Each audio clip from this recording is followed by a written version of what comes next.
Howdy, lieutenants and economists. The most volatile, evil, disgusting things on the planet, humans. If you have a video request, you can always go to assholeconsulting.com. Yeah, I am gonna charge you, kids. And that is the importance of not fucking up. You are such an asshole!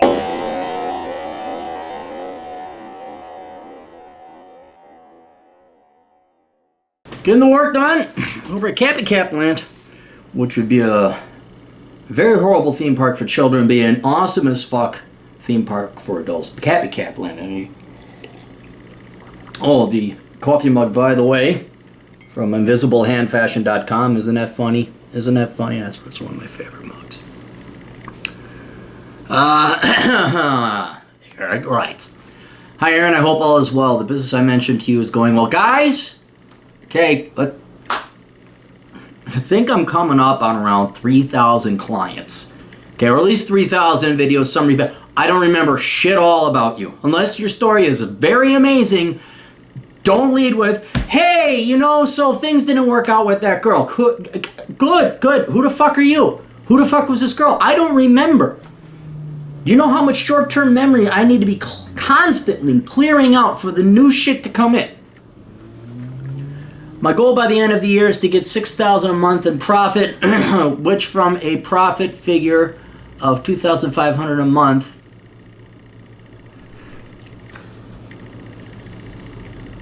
my goal by the end of the year is to get to $6,000 a month in profit, which from a profit figure of $2,000 a month now doesn't seem unreasonable since I'm approaching $2,009 this month. All right, so profits are growing. However, while this may be premature, it has caused me to consider the future. Specifically, living in a major metropolitan area that I do, and with my current job as, let's say you're in the finance industry. I've seen many areas of the city I normally would not. From what I have seen, I have noticed a general decline. While it is somewhat difficult to pinpoint what I mean exactly by a general decline, you mean like everyone getting tattoos and shaving their heads and being ugly? Girls becoming boys, boys becoming girls, shitty ass TV. There's a decline. Oh, I'm aware of the decline. Many issues have been propping up in the area that they're very alarming. Examples I could give is the homeless population. The rapid growth of 10 cities is almost breathtaking. It seems that no matter what the city does, like forcing them to clear out, the encampment comes back a few months later bigger than before. I know that doesn't solve the problem anyway, but even then they fail at alleviating or hiding the problem. The issue of homelessness has also affected my area as well. I live in an apartment complex near the coast. Okay, so Seattle? You can tell them, no one keep me anonymous. I will. I'll keep you guys anonymous, but give me some. You could be 1,000, 100,000 people in Seattle. Just say Seattle.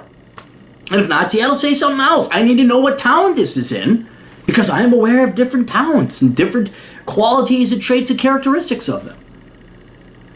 I live in an apartment complex near the coast. As a result, many homeless come to the area due to the favorable weather conditions. San Diego, now I'm thinking, somewhere south. One day, as I was bringing in groceries, a homeless woman who was clearly strung out on something got into the complex, was wandering around, and dipped her bruised feet in the community pool. Afterwards, she proceeded to sit directly adjacent to myself and my neighbor's outdoor furniture and stared at the wall and back to me. It was very bizarre, and with the help of another neighbor, we were able to get her to leave, although not after she made her way into the second floor, was staring into people's apartment units. Also shortly after this, why don't you call the cops?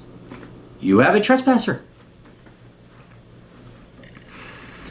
I was returning from work one day. I was just about to pull into my designated parking stall, and a homeless person decided to just make camp and sleep in my parking stall. It was so strange I had to park on the street. Did you call the cops? Trash in the city is also accumulating. This admittedly is tied in some ways to the tent cities, though it extends beyond that. The on and off ramps leading to downtown are absolutely covered in trash. I find it hard to reconcile this reality with news snippets I see even in the office that the economy is doing well and unemployment being at record lows. It is. When I contrast this to what I see day in and day out. Furthermore, it is generally accepted that my generation, millennials, and by extension the generation after mine, centennials. Is that what they're calling them? I thought they were Gen Z, are not doing well as previous generations. I've seen this in my personal life where many friends I graduated with, some of whom have STEM degrees, had a difficult time finding jobs. Almost everyone I know lives with their parents or in a small 2-bedroom apartment with 4 or more roommates just to pay rent. Look, you get to live at home rent-free, And every one of us back in our teens and our 20s had roommates. Shoot, I know I've always had roommates or tenants, even now. I've always lived in rental property. So you're not getting any sympathy from me there. Everyone's gone through that. Now, I'll admit you guys pay way more in tuition, but because you guys foolishly go to colleges and not the community college or online. That's your choice. Oh, it isn't. Yes, it is. There's places you get quite affordable tuition if you do it right. Almost everyone I know is I even have a friend who majored in accounting and has a good job working for one of the big 4 accounting firms, but has to live at home due to the cost of living. Okay, I'm going to say Seattle again. Seattle? My question essentially revolves on what places would you recommend going to? I saw your video about cities in the United States that are worth moving to, but this general decline I've mentioned seems to permeate the United States, even if it is less bad in some areas than others. When can I get to a place where I can make enough online and not be tied to a geographical location due to needing a job I don't think is a good idea to stay in the U.S.? Dude, you gotta learn to write. When I can get to a place where I can make enough online and not be tied to a geographical location due to needing a job I don't think is a good idea to stay in the U.S. I just want to vent. Yeah, you succeeded. But also get your opinion on what countries are ideal places to move to, specifically countries that are doing well with lots to do, business-friendly climate. You think I'm overthinking this general decline, I should just move somewhere else in the United States or stay where I am? Thank you. And I say, okay, well, where are you at? No, you didn't tell me where you were at. Okay. You are making the mistake that what you see is happening across the United States. It's not.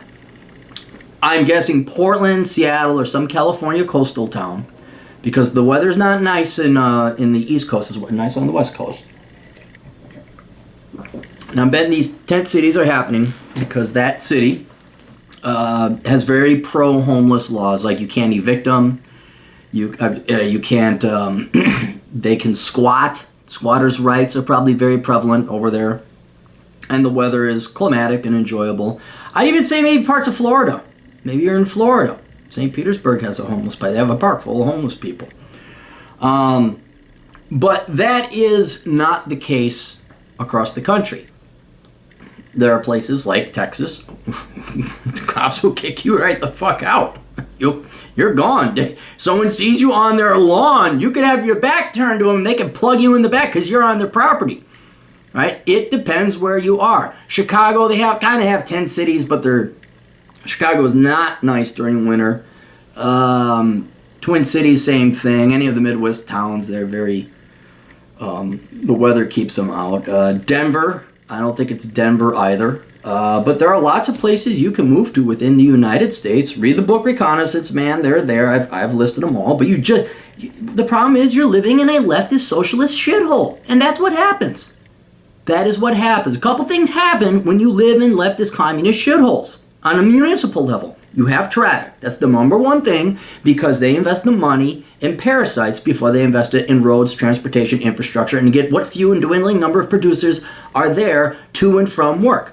What else is there? There is higher crime, and not necessarily murder, rape, or pillage, but petty and not so petty crimes, burglary, theft, vandalism, tent cities, harassment, squatting, stuff like that.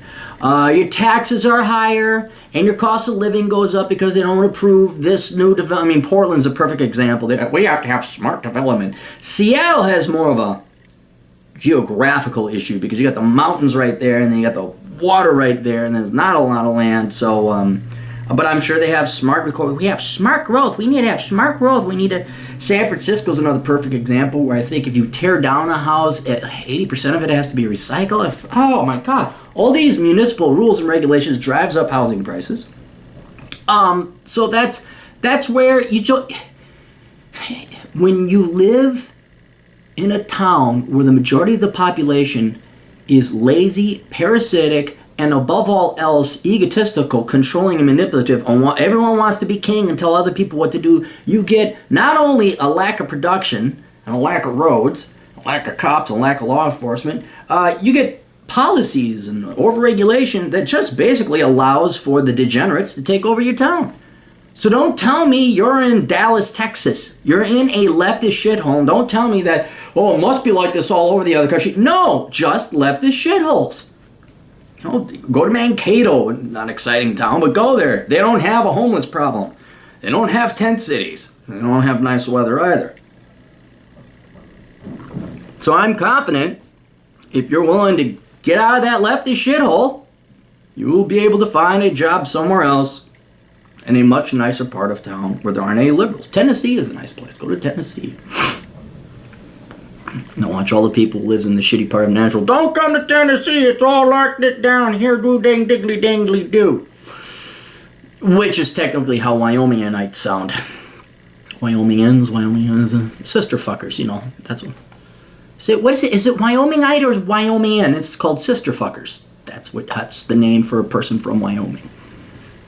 Do you really hate people from Wyoming that much? Yeah. Oh yeah. Dang diggly do. So I think you should scope out the United States. Please read Reconnaissance Man before you blow Lord knows how much money going around to different states and different countries. All right, it's going to be a fraction of the cost. All right. And then go and check out some of these places. You got to go and explore these places in the United States just to see if it's worthwhile. And right now, with your current job, you can't do that online. You need to have some kind of digital nomad type of a skill, like programming, writing if you're a good writer. You want to go overseas? You ain't got the skills to work overseas. The key to working overseas is that you don't need a work permit over there. Right? You don't need a work visa because you're not going to rely on their employment. You're going to do something on the internet that people want and demand. So it's irrelevant whether or not you can find a job in that town. Matt Forney is a perfect example of this. Matt Forney can live wherever the hell he wants because he makes all of his money writing. May not make a lot, but he makes enough. Now, countries to move overseas, dude, this is all going to change. It all changes as different governments are elected and there's going to be different opinions and different things, but I'll give you the general layout. Southeast Asia is where a lot of digital nomads like to go. Cheap living, relatively stable. Matt Tran speaks highly of the Philippines. You could buy property there. Some places like Thailand, also highly recommended. You can't buy property there. Cambodia, so people are like in Cambodia. Bali, I had a client not too long, Bali, Indonesia, Malaysia, all right? Are they Muslim? Yes, but they seem to let you keep their peace and all that. So that seems to be an okay spot, that Southeast Asia area.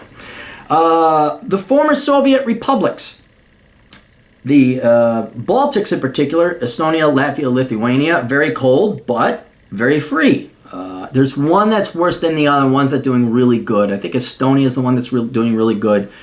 But you can check out that. I know Rush is in Russia, I believe. Highly corrupt, though. Forney's going to Georgia. He was in Hungary. Some people like Bulgaria. Others like Poland.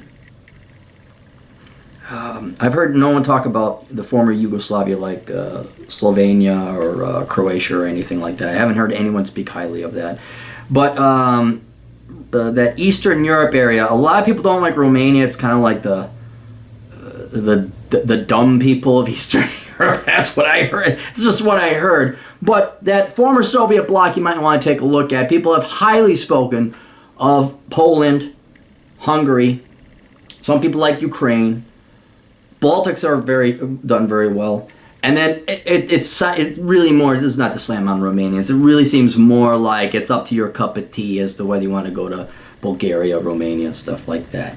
If you could get into Switzerland and you can manage living a squeaky clean life where it's really boring, you can go to Switzerland. I know some people like Belize. They speak English down there, but there's still a Latino, Latin culture. They do speak English down there. I'm just going around the world. Don't want to live in Western Europe because they're going to tax the hell out of you. Don't want to go to Africa. Don't want to go to India. Talked about Belize. Maybe Chile if you want to go down there. But that's it. But it's a lot of traveling. That's going to be a lot on your plate. You're not even going to tackle that in 2 years. But let's before you worry about where you're going to go overseas, why don't you develop a skill that you can work anywhere you want here in the United States first, And then you go overseas once you got that job. That'd be the first thing I'd recommend. And in the meantime, I would recommend if you have some vacation time, you take some 3-day weekends. This is like the shortened version of Reconnaissance Man, or it's not really the way you should do it, but this is the shortened version. If you're employed, is you take 3-day weekends and you go to Dallas and you drive around for 3 days. That's it. You just drive around. Stop in at places, check out venues, but you explore, you drive around. And then you go and you fly out to Nashville for 3 days. And then you go out and you fly out to Denver for 3 days. And sooner or later, you're going to get an idea what you do and do not like. But the best way to do it, to save you, so you're not just flying randomly all over to different places, I would go by and read Reconnaissance Man, and that would be your first baby step towards at least reconnoitering the United States. And then, yeah, it is different. I mean, it would be like, I'm in Portland, and all the chicks here are pasty white and fat with funny haircuts and nose rings. I think all the women in the world are like, all women in the United States are like this. Like, well, then you haven't been to Florida, you haven't been to Miami, you definitely haven't been to Dallas, Tejas. You have not been, where else are the girls pretty hot? Girls are pretty hot in Northside Chicago. I'll give you that. The girls in Northside Chicago, pretty good looking. Pretty good looking. Maybe all leftist, but they're pretty good looking. Vegas. Well, a lot of imports, a lot of tourists are coming to Vegas. I don't know how many of those are actually domestic, but you got a lot of good-looking gals in Vegas. No. All the girls, thank God, in the United States do not look like the women in Portland. It's the same thing with your leftist shithole that you live in. So, all right, that's it. You guys got questions? Cappy's got answers. AskTheConsulting.com. Check out all the links in the description below. Tune in to the Older Brother podcast, which is coming up in about 2 hours, a little bit less than 2 hours. And I'll see you guys later.